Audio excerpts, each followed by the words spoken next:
exactement, tout à fait.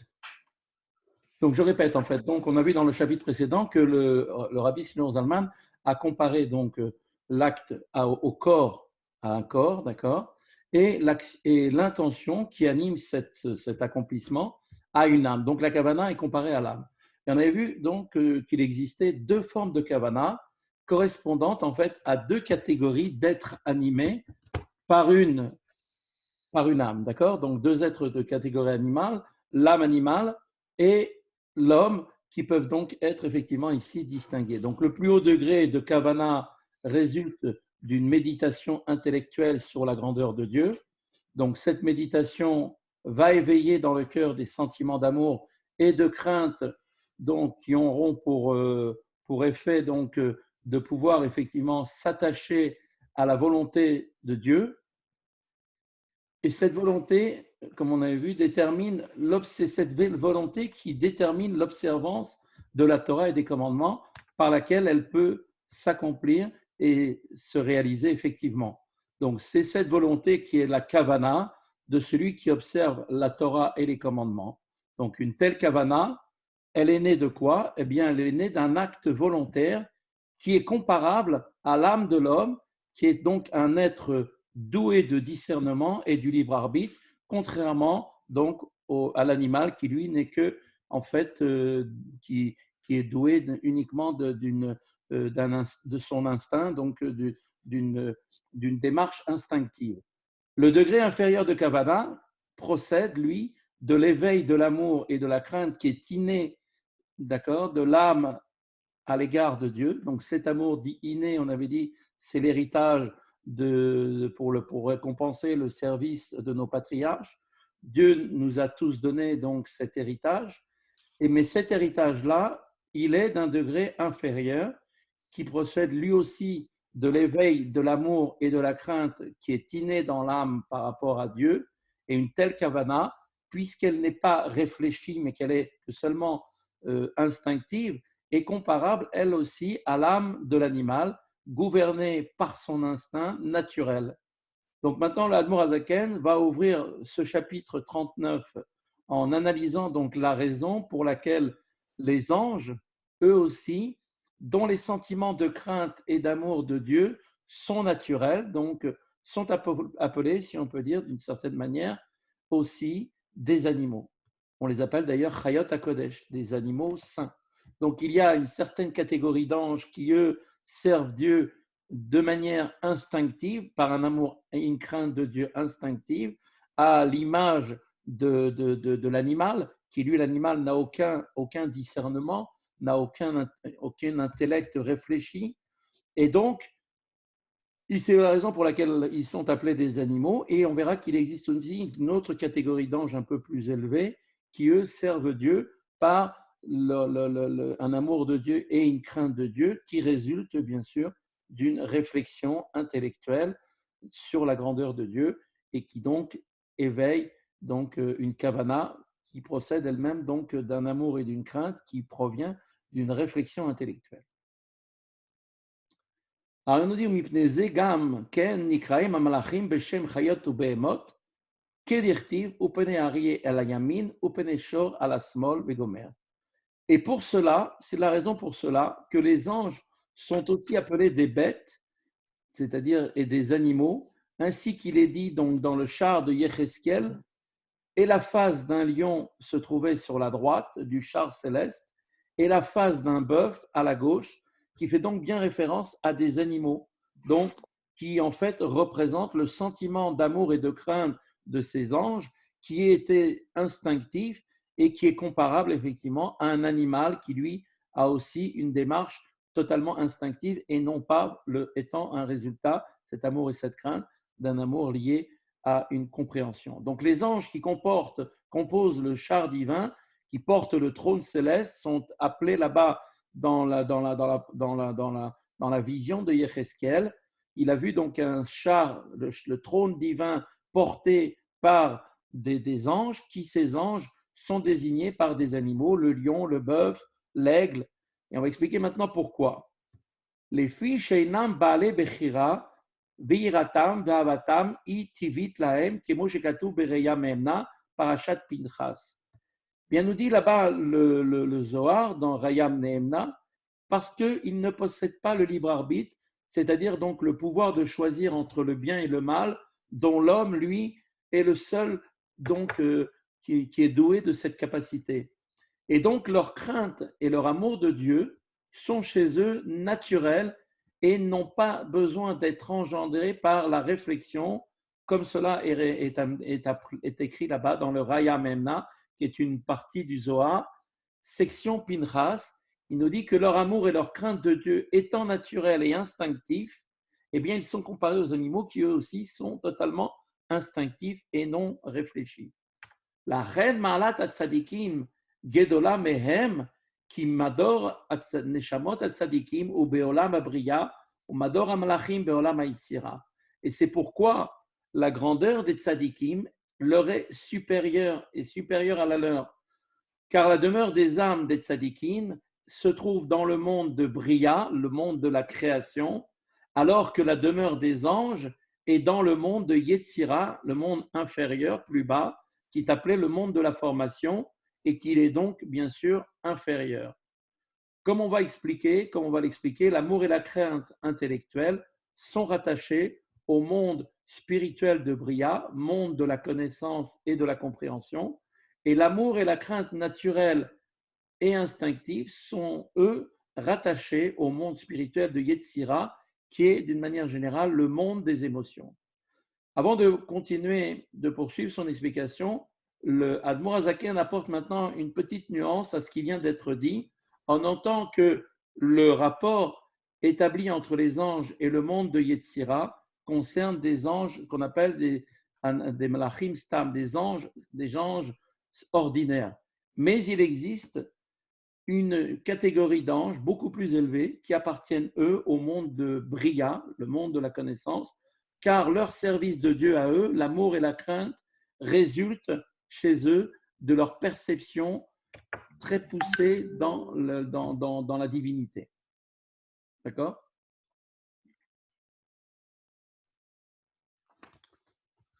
Alors, on a une note du Mourazaken. Il nous dit Vainu bestam malachim. Donc, quand on a parlé d'animaux, où on a comparé les anges à des animaux pour exprimer que leur amour de Dieu et leur crainte de Dieu est en fait le fruit d'un sentiment instinctif, comme l'animal qui n'est pas doué de la compréhension. Mais il existe, comme on a dit, des anges qui ont une dimension supérieure, qui viennent en fait du monde de Bria et qui pour eux, leur service est le résultat donc d'un amour et d'une crainte engendrés par la crainte, par la compréhension, par la réflexion. Que Moshe Katou Bereya Mehem Nasham, Sheyesh Shene Mine Chayot HaKodesh, Tiviyim B'Sechlihim, que Moshe Katou Be'etzrayim, ainsi qu'il est écrit dans le fameux Raya Mehemna, donc une partie du Zohar, il existe deux sortes de saints chayot. Les chayot, ce sont donc des animaux, on appelle donc les anges, comme on avait dit, des chayot, qui sont donc comparés à des animaux. Mais dans ces chayot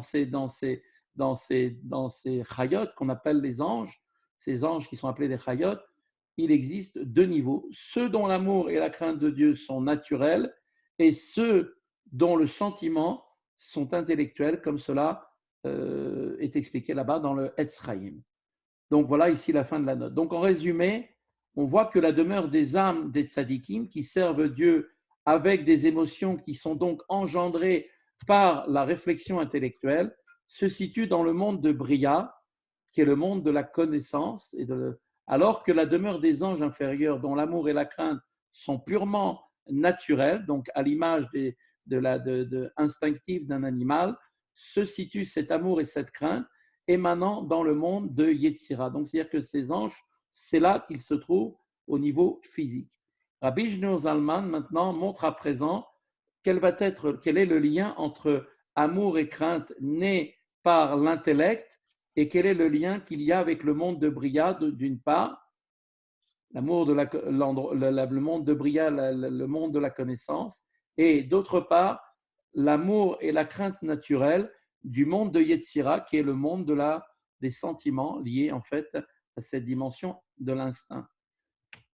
La différence entre les mondes de Bria et de Yetzira est que Ki be'olam hayetzira mirot sham midotav shel ensof baruch hu levadam shen avato pachado veirato.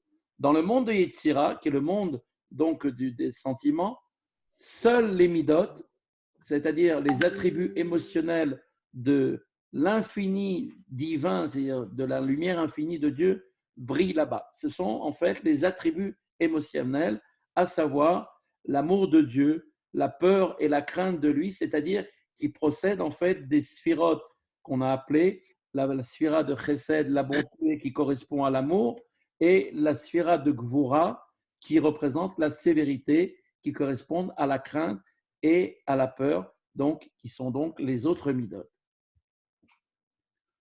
Donc on voit ici que dans le monde de Yetzira, le monde des sentiments, seuls les midot, les attributs émotionnels de l'infini brillent là-bas, donc l'amour et la crainte et la peur de Dieu.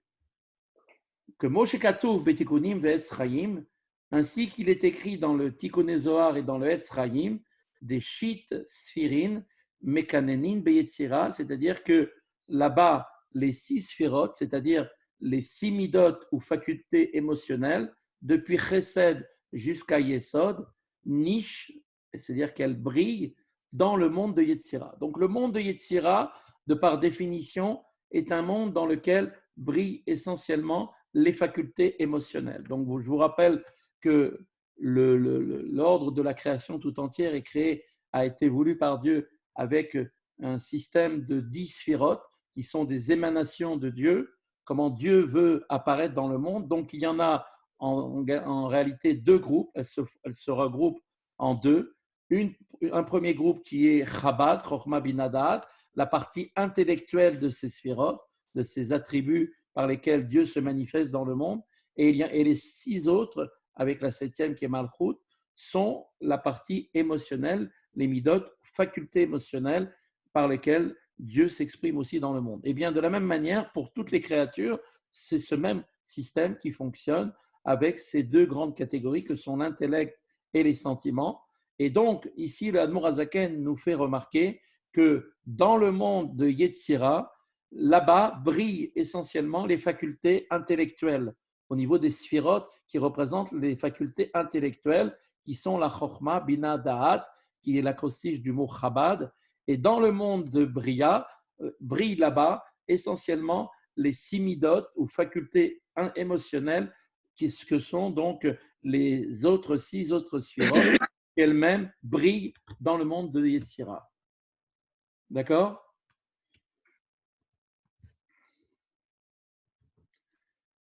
ולכן זאת היא עבודת המלאכים, תמיד יומם ולילה לא ישקטו לעמוד ביראה ופחד. Et c'est pourquoi tel est le service des anges qui appartiennent au monde de Yetzira.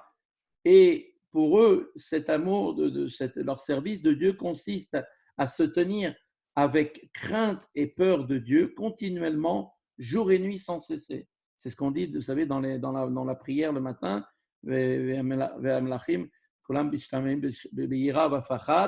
Et donc on dit que les anges se tiennent dans une crainte et une frayeur devant Dieu. De quel niveau d'anges on parle? Des anges qui sont ces anges du monde de Yetzira, qui est le monde de l'émotion. Ils sont dans une émotion constante vis-à-vis de Dieu, et c'est ce qui fait que pour eux, ils sont dans un sentiment constant d'amour et de crainte pour Dieu.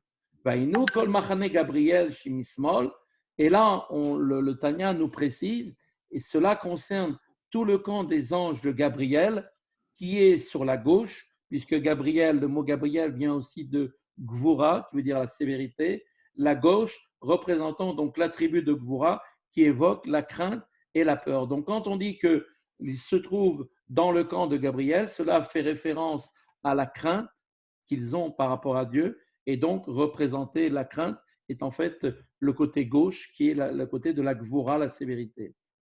Be'avodat machane Michael, et le service du camp par contre des anges de Michael consiste en l'amour de Dieu, puisque lui, Michael, se trouve à droite. Et la droite, c'est toujours la notion de l'amour, la bonté, la sphira de bonté. Donc, étant donné maintenant que les émotions prédominantes dans ce monde, le monde de Yetzira, où là, le service des créatures qui appartiennent à ce monde de Yetzira révèle ainsi donc lui-même l'émotion, la notion de l'émotion, eh bien, c'est pour cette raison qu'à ce stade-là, on appelle ces anges qui servent Dieu avec amour et avec crainte au stade d'une émotion qui est en fait quelque chose d'instinctif, qui n'est pas forcément réfléchi, mais qui est un amour et une crainte latente en eux. Aval beolam abriya, mais par contre, dans le monde de Bria, mirot sham chochmato binato vedaato shel enso baruchu, she'en mekor amidot ve'im shoresh lahem. Mais dans le monde de Bria, qui est le monde au-dessus, qui est le monde de la connaissance, brillent là-bas essentiellement les trois attributs, les trois sphirotes que sont Chochma, Bina et Da'at, donc qui sont les facultés intellectuelles, Chochma, la sagesse, Bina, la compréhension et Da'at, la connaissance, qui sont elles-mêmes donc les facultés intellectuelles de l'infini de Dieu, qui sont la source, comme on l'avait expliqué au deuxième chapitre, et d'ailleurs même au troisième chapitre du Tanya, qui sont la source des facultés émotionnelles, puisqu'on les définit comme étant leur mère et leurs racines. On comprend très bien que dans le système tel que Dieu l'a voulu, tout passe d'abord par l'intellect, qui normalement l'intellect chez l'homme doit l'amener à réfléchir à la connaissance de Dieu et à la prise de conscience par l'étude justement, et donc par ce système de réflexion qui est voulu par l'intellect, eh bien forcément de là, après avoir pris conscience de la grandeur de Dieu, eh bien révèle en chacun de nous des facultés émotionnelles d'amour pour Dieu et de crainte de Dieu, puisqu'on a pris conscience, grâce à l'étude, de la grandeur infinie de Dieu. Donc, il y a dans ce monde de brille là-bas, comme on a dit, les facultés intellectuelles qui sont donc la source des facultés émotionnelles, leur mère et leurs racines. Kedeita betikunim, ainsi qu'il est écrit dans les Tikkuné Zohar, de ima ilaha miknana betlat sefrin bekirsia, sheu olam abriya, et comme il est rapporté là-bas dans les Tikkuné Zohar, littéralement, la traduction, Ima Hilaha, la mère supérieure, appellation qui fait référence ici à la sphira de Bina du monde d'Atsilut, qui est le monde le plus haut, eh bien, elle vient nicher, c'est-à-dire qu'elle vient illuminer dans le trône, c'est-à-dire le trône est représenté par le monde de Bria, qui est le monde juste en dessous, inférieur, avec les trois sphirotes que sont Chochma, Bina et Da'at du monde d'Atsilut. La reine ou Mador Neshamot Atzadikim, Ovde Hashem Bedechilu Verechimu, Animshachot Minabina Vedaat Degdulat Ensof Baruchu, et par conséquent, dès lors que les facultés intellectuelles Chabad, donc Chochma, Bina et Da'at de l'infini de Dieu, illuminent le monde de Bria, il devient automatiquement la demeure des âmes des tzadikim qui servent Dieu avec une crainte et un amour qui procèdent de la compréhension et de la connaissance de la grandeur de l'infini de Dieu. Donc, c'est là la demeure des tzadikim qui, eux, à l'image de l'homme, qui possède donc la compréhension, qui possède la capacité de réfléchir, eh bien, par leur étude, par leur réflexion, eh bien, les âmes de ces tzadikim, eh bien, demeurent, eux, dans le monde supérieur, qui est le monde de Bina, de Bria, pardon. Shatazo nikra reuta deliba kenesker leil, et cet amour-là, on l'appelle comment? L'amour qui est donc, qui procède, qui est révélé par la compréhension, suite à la compréhension, cet amour-là, on l'appelle comment? Reuta deliba, volonté, désir du cœur. Il s'agit là d'un désir qui a été engendré par l'intellect par opposition, si vous préférez, à la volonté qui se place au-dessus de la réflexion, comme on l'a expliqué précédemment.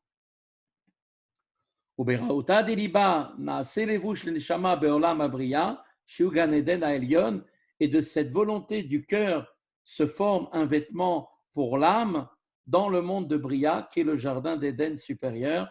Et donc, c'est-à-dire qu'en fait, le plaisir qui a été offert par le jardin d'Éden, où les justes sont assis, comme c'est marqué là-bas, l'image qui est donnée, et profitent du rayonnement de la Shrina, consiste en la perception de la grandeur de Dieu, et donc est récompensé là-bas le travail spirituel qu'ils ont fait dans ce monde, rattaché à la compréhension et à la méditation qu'ils ont eu, qui les a amenés à avoir ce réveil du cœur, ce désir du cœur pour pouvoir servir Dieu effectivement, de tous leurs sentiments. Ensuite, révéler un sentiment provoqué par cette réflexion. Donc, cette réflexion leur est en même temps gardée pour qu'ils puissent ensuite, quand le moment viendra pour eux de quitter ce monde, de rejoindre cet endroit-là qui est dans le Gan Eden supérieur. Il y a deux Gan Eden, un Gan Eden inférieur et un Gan Eden supérieur. Eh bien, la place de ces tzadikim qui, eux, ont servi Dieu toute leur vie dans la recherche par la compréhension de l'amour et de la crainte de Dieu, eh bien, se verront dotés, grâce à ça, de ce vêtement qui leur permettra de pouvoir appréhender et de pouvoir se délecter de la lumière infinie de Dieu dans le Gan Eden supérieur. Et le Mashiach, il est placé où, du coup? Le Mashiach, il est dans quel niveau, là? Tout là-haut? Il est dans quel… Dans le Gan Eden supérieur, mais il est plus précisément dans ce monde, puisqu'on l'attend et il est présent dans chaque génération. Oui, son âme est présente parmi nous. Kedel Kaman, comme il sera expliqué par la suite, comme il est écrit dans le Zohar, section Vayakel. Donc ici, Rabbi Shlomo Zalman précise maintenant ce qui vient d'être dit. La place des âmes des tzadikim dans le monde de Bria. Merci Menachem de couper le micro. Ouais. Rabbi Shlomo Zalman précise maintenant ce qui vient donc d'être dit. La place des âmes des tzadikim dans le monde de Bria ne se rapporte pas à l'âme dans son ensemble, mais seulement à la dimension de la Neshama qui est, elle, le niveau le plus élevé parmi les trois niveaux d'âme, comme on a dit, Nefesh, Ruach et Neshama. Donc, c'est le niveau de Neshama qui se trouve effectivement présent dans cette dimension-là. Le niveau de Neshama se rapporte à l'intellect, puisqu'on fait toujours référence à trois dimensions de l'âme, Nefesh étant la partie du niveau de l'âme qui est le niveau végétatif de l'âme, le Ruach, l'esprit, fait référence, s'appelle aussi le souffle, fait référence à la dimension émotionnelle de l'âme, et le niveau de Neshama fait référence à sa partie qui est l'intellect, comme il est marqué, le souffle, la Neshama de Dieu les rend intelligents. Plus précisément, qu'est-ce qu'on veut dire? C'est qu'au degré supérieur de la perception intellectuelle, d'après effectivement la Kabbalah, on appelle ça Mochin Degadlut du divin, le niveau du grand cerveau, si on peut dire, du monde du divin. Cette perception de Dieu qui relève du niveau de la Neshama ne fait pas appel à des images ou à des termes anthropomorphiques, c'est-à-dire qui seraient comparés à des choses matérielles, des choses qui ont rapport avec le monde. Elle est par conséquent qualifiée comment de supérieure. Les émotions qui donc vont résulter de cette dimension liée à la Neshama, qui elle, tout son rôle, c'est de percevoir Dieu par l'intelligence que Dieu a donnée à chacun d'entre nous, eh bien, c'est effectivement donc le service de Dieu qui appartient au niveau de Neshama, qui se rattache donc au monde de Bria, monde de l'intellect, qui dès à présent accueille déjà le niveau de la Neshama des Tzadikim. Donc le niveau de Ruach de l'âme des Tzadikim, en revanche, dont le travail est essentiellement celui des émotions instinctives, amour et crainte de Dieu qui se trouve effectivement dans le cœur de chaque juif, trouve place dans le monde émotionnel du monde de l'Islam. Voilà, donc pour aujourd'hui, grâce à Dieu, on a fait le tour de l'explication du Tanya d'aujourd'hui. Est-ce que pour vous, vous avez des questions? Vous pouvez répéter la dernière phrase parce qu'il y avait du bruit, j'ai pas entendu. Vous disiez que le niveau de Ruach, cette fois-ci, elle va où?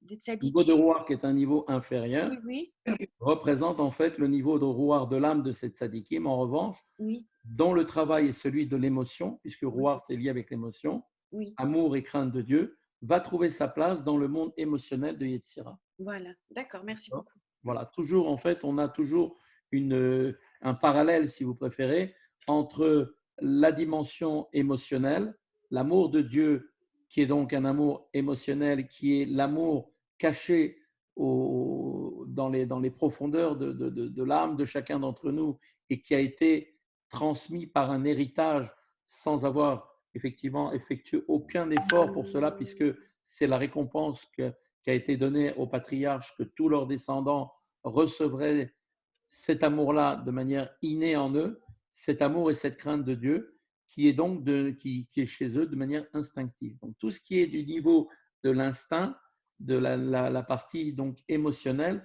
fait référence quand on parle toujours de rouar, de la neshama. Par contre, quand on parle du niveau de neshama, de la neshama, eh bien, effectivement, on fait toujours référence à la partie donc intellectuelle qui donc permet à l'homme de pouvoir hisser sa recherche grâce à la recherche qu'il va faire dans l'étude de la Torah, de pouvoir rechercher l'amour et la crainte de Dieu, qui est donc en fait le résultat de tout un travail intellectuel qui ensuite va bien évidemment leur permettre d'atteindre une dimension beaucoup plus haute.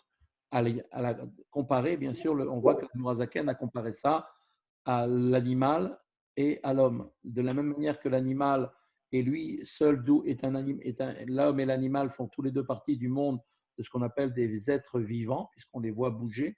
Hein, ils ont tous un souffle comme de vie en eux qui leur permet de se mouvoir, de pouvoir effectivement être véritablement vivants. On les voit vraiment vivre. Oui, tout ça. Bien, dans ces deux dimensions-là, de animal et humain, on retrouve effectivement aussi la comparaison qui est faite par l'Admour Azaken au niveau de l'amour et de la crainte de Dieu qui procède uniquement de l'amour instinctif qui se trouve inné au fond de chaque juif, comme étant un héritage pour lequel il n'a fait aucun travail pour cela, eh bien, la révélation de cet amour-là et de cette crainte est un amour, donc, on avait dit, sentimental, réveiller les sentiments qui sont au fond de lui et comparer un animal au niveau de l'animal. Par contre, la dimension qui est de l'amour et de la crainte de Dieu, qui est le résultat d'un travail personnel par l'étude de la Torah, eh bien, va permettre d'atteindre la dimension d'un amour qui sera au niveau de la Kavana, vous vous rappelez, du niveau d'un amour de l'homme, le niveau de l'homme qui est le seul à même de pouvoir, effectivement, parce qu'il a été doté d'un intellect, de pouvoir élever cette dimension-là au niveau de la compréhension. Donc, c'est un amour qui est en fait beaucoup plus élevé parce que il a fait appel à des forces beaucoup plus grandes que sont l'intellect. Rav, vous avez parlé de deux Gan Eden. Oui. Est-ce que dans ces deux Gan Eden, il y a différents niveaux? Alors absolument. On parle de milliers de niveaux dans chaque Gan Eden. Mais il y a de manière générale deux niveaux dans le Gan Eden. Il y a un premier niveau de Gan Eden qui se trouve d'ailleurs lui-même dans le monde de Yetzira, qui est le deuxième monde à partir de notre monde. Au-dessus se trouve notre monde étant le monde de Asiya. Au-dessus de Asiya se trouve le monde de Yetzira. C'est là où se trouve le Gan Eden inférieur. Et il y a un autre niveau de Gan Eden supérieur qui lui se trouve dans le monde de Bria. Et on explique qu'il y a une colonne entre ces deux Gan Eden et que à des moments on va dire du calendrier, eh bien, les âmes qui se trouvaient dans le Gan Eden inférieur peuvent monter grâce à cette colonne dans le Gan Eden supérieur, notamment à des moments comme par exemple le jour du Shabbat, où le monde, la spiritualité du monde se trouve élevée par le jour lui-même. Le jour du Shabbat fait que le monde s'élève à une dimension où le matériel n'est plus la même chose. D'ailleurs, on voit bien que, par exemple, le Shabbat, on permet justement de manger de tout, et on dit que c'est une mitzvah que de bien manger, que de bien boire et de prendre vraiment tout le maximum de plaisir avec la nourriture. Alors que normalement, toute la semaine, c'est quelque chose qu'on doit essayer de réfréner parce que ça donne, effectivement, le fait de vouloir multiplier la nourriture et la boisson peut nous amener à devenir un peu plus grossier. Donc, le Shabbat, cette grossièreté du monde s'efface, le monde tout entier s'élève à un niveau beaucoup supérieur et donc, c'est pour cette raison que le monde et donc tout ce qu'il renferme c'est-à-dire toute la partie matérielle, la nourriture, la boisson du Shabbat, est non seulement tolérée, mais au contraire, on souhaite on demande à ce qu'elle soit encore plus importante que les autres jours de la semaine. Tout ceci pour permettre effectivement d'élever encore plus le monde matériel. C'est d'ailleurs une des raisons aussi pour laquelle Shabbat, par exemple, bon, on est en train de sortir du sujet, mais bon, c'est pas grave parce que c'est la fin du cours, mais on sait que le Shabbat, c'est un moment très, très propice d'élévation. C'est pour ça que le jour du Shabbat, on ne va pas travailler parce que le jour du Shabbat, on n'a plus de nécessité de transformer ce monde matériel parce que le monde s'est lui-même élevé à une dimension supérieure où il n'y a plus besoin de la raffiner. D'où l'importance de ne pas travailler le Shabbat. C'est un non-sens. Voilà. Et le Kaddish, du coup, ça fait monter l'âme ou pas alors? Là, qui fait le Kaddish, est-ce qu'il a une importance pour L'âme monter? de qui? De celui pour qui on dit le Kaddish ou l'âme de celui Oui, qui récite? c'est la personne qu'on fait le Kaddish pour que l'âme monte. Bien sûr. Pas seulement par le Kaddish, par l'étude qu'on va faire pour lui, pour tous les sujets qui sont liés à la Torah. Il faut savoir que le lien qui nous unit à ces personnes qui ont disparu, il est toujours existant, même s'ils ne sont plus là, parce que ce lien entre nous et eux est en fait le lien qui nous est donné grâce à l'étude de la Torah et grâce aux mitzvot que l'on fait. Donc, c'est le moyen de passer au-delà, effectivement, du monde, de notre monde et du monde de ceux qui ont disparu. C'est ce qui nous permet de garder le contact. Et donc, quand on fait des choses pour eux qu'eux ne peuvent pas faire, eh bien, on les aide à s'élever. Et les âmes qui montent le jour du Shabbat, est-ce qu'à la fin de Shabbat, elles reprennent leur place initiale? Absolument. Elles reprennent, effectivement, elles redescendent. Mais on dit que, bon, même là-bas, quand elles sont dans le Gan Eden, ce n'est pas pour autant que c'est comme une salle de spectacle ou de cinéma. Ce n'est pas qu'on a des places, on s'assoit à sa même place. On peut aussi évoluer dans ce sens. Et justement, ça rejoint ce qu'on vient de dire. Quand les enfants d'une personne qui a disparu vont continuer à dire des bénédictions, vont faire des prières, vont eux-mêmes faire teshuva, vont commencer à faire les mitzvot qu'ils ne faisaient pas, non seulement ça va avoir une incidence sur eux-mêmes, mais aussi sur l'âme des personnes qui sont disparues, en l'occurrence de leurs parents, si c'est les parents. Et ça peut aller encore plus loin que les parents, les grands-parents, les arrière-grands-parents? Bien entendu, bien sûr. C'est toute une chaîne. La chaîne n'est jamais brisée tant qu'une personne ne s'est pas elle-même coupée de la chaîne de la filiation, c'est-à-dire d'avoir suivi toujours être en rôle de s'être marié effectivement de manière comme selon la halakha, selon la loi. Eh bien, à ce moment-là, chaque juif se trouve attaché lui-même, est un maillon d'une chaîne de plusieurs milliers d'années. Et au moment où il va se lier et qu'il va se marier, eh bien lui aussi va en continuer, puisque après lui vont naître d'autres enfants qui sont encore des chaînons et ainsi de suite. Vous comprenez? C'est pour ça que c'est d'où l'importance, effectivement, de bien faire très attention, de prendre conscience d'où nous venons, quelle est la chaîne millénaire, d'accord, qui a été formée, pour bien faire attention à ne pas, que Dieu préserve, parce qu'on s'est égaré ou parce qu'on a fait des erreurs, vouloir casser cette chaîne. Et une fois que c'est cassé, c'est cassé. Et alors, si on a la possibilité d'élever les âmes de nos disparus, est-ce qu'en faisant des avérotes, on leur fait baisser de niveau ou pas? A priori, ça peut avoir effectivement une certaine trace sur eux. Ça peut avoir une certaine trace pour eux, mais malgré tout, il faut savoir qu'à partir du moment où ils ont quitté ce monde et qu'ils se sont élevés dans le Gan Eden, après, bon, le fait est, si on ne fait pas des bonnes choses pour eux, on les laisse là où ils sont, ils ne peuvent pas progresser, ils ne peuvent pas évoluer. D'accord, mais maintenant, les faire descendre, non. Non, je ne pense pas. Mais il faut savoir que certaines personnes, on a des histoires comme ça qui sont remarquées dans la Gemara, où il y avait un sadique, il y avait au temps de Rabbi Shimon Bar Yochai, il y avait un juif et qui était venu voir Rabbi Shimon Bar Yochai et qui lui avait dit, regarde, depuis que mon père est enterré, c'était un rachat, c'était quelqu'un qui ne faisait pas ce qu'il fallait. Depuis qu'il a été enterré, au-dessus de son tombeau, il y avait toujours une colonne de fumée. Il y avait une fumée.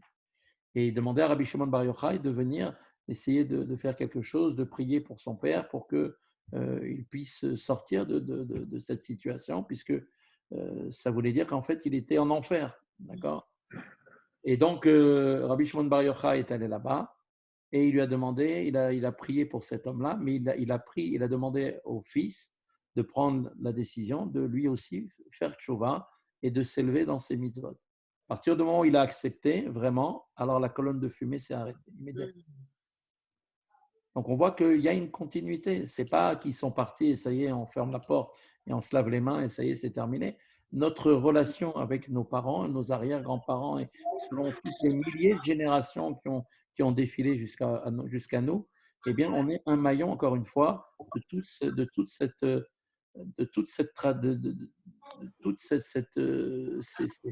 ces générations qui, bien évidemment, ont fait attention à veiller à ne surtout pas casser la chaîne pour être continuellement donc en lien les uns avec les autres.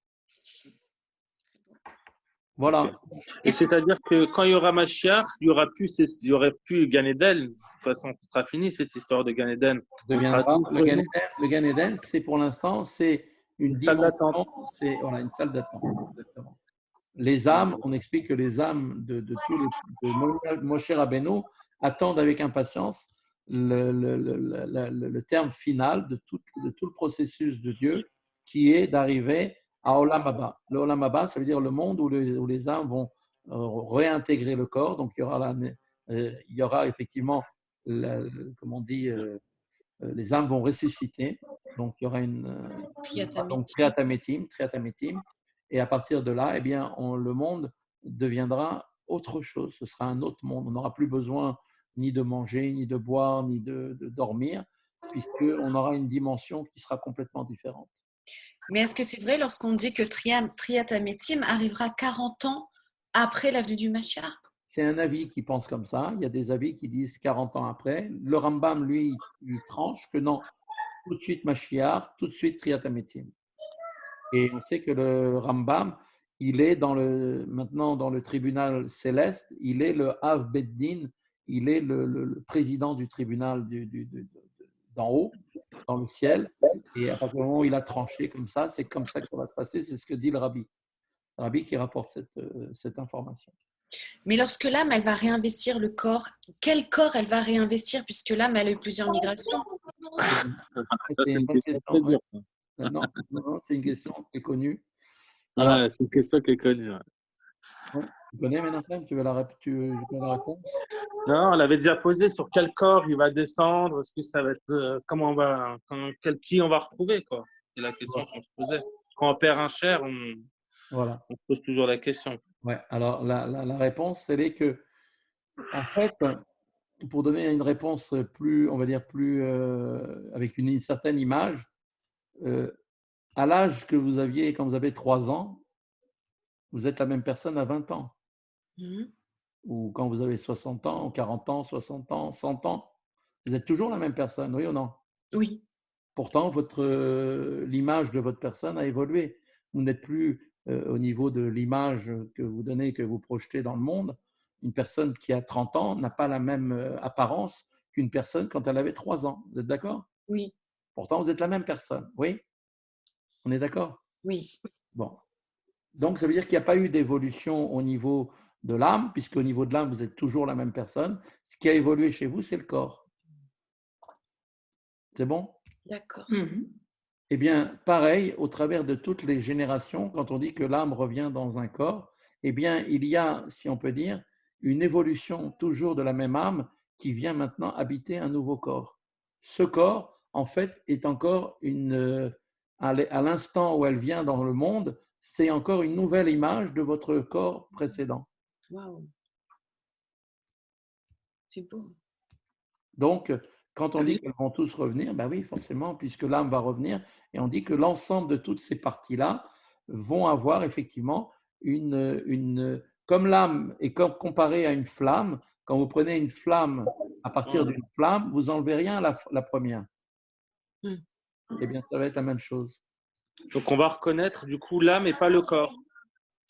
Non, parce que l'âme, tu ne la reconnaîtras pas, tu vas reconnaître le corps. Donc, ça n'a pas changé. Voilà, simplement, tu vas reconnaître le corps de la personne que tu as perdu et chacun va retrouver effectivement dans chaque génération toutes les parties de son décor qu'il a eu, qui vont donc être réanimés eux aussi, puisque la source de toutes les âmes étant la même pour chaque âme, après chaque âme a donné donc des étincelles pour pouvoir donner à chaque vie une possibilité de continuer à vivre avec une autre apparence, de la même manière que comme l'enfant à l'âge de 3 ans vit avec la même âme, mais pourtant qui n'est pas le même à l'âge de 20 ans ou de 30 ans. D'accord? Voilà, bon, de toute façon, tout ça, ça nécessite de réfléchir. Donc, je vous invite à y réfléchir. Ouais. Et avec l'aide de Dieu, on va essayer d'avancer. Par contre, je voulais vous poser une petite question, puisque je pense que c'est des choses qui peuvent peut-être, j'ai l'impression, vous intéresser. On peut peut-être essayer de commencer peut-être à étudier des sujets liés avec la délivrance, liés justement à tous ces sujets-là, Mashiach, toutes ces choses-là, ça vous intéresse? Oui. Hein? C'est génial, oui. Avec plaisir. Alors, on fera ça pour l'après-midi. Pour le rendez-vous, si Dieu veut, de 19h, on fera ça et on commencera un petit peu à avancer dans ce sens-là. D'accord? Oui, ça soulage l'âme. Très bien. L'âme. Ok. Alors, je vous souhaite à tous une bonne journée. Merci. Merci alors, à tout à l'heure. À tout à l'heure. À tout à l'heure. Allez, bye. bonne journée à tous. Au revoir. Merci.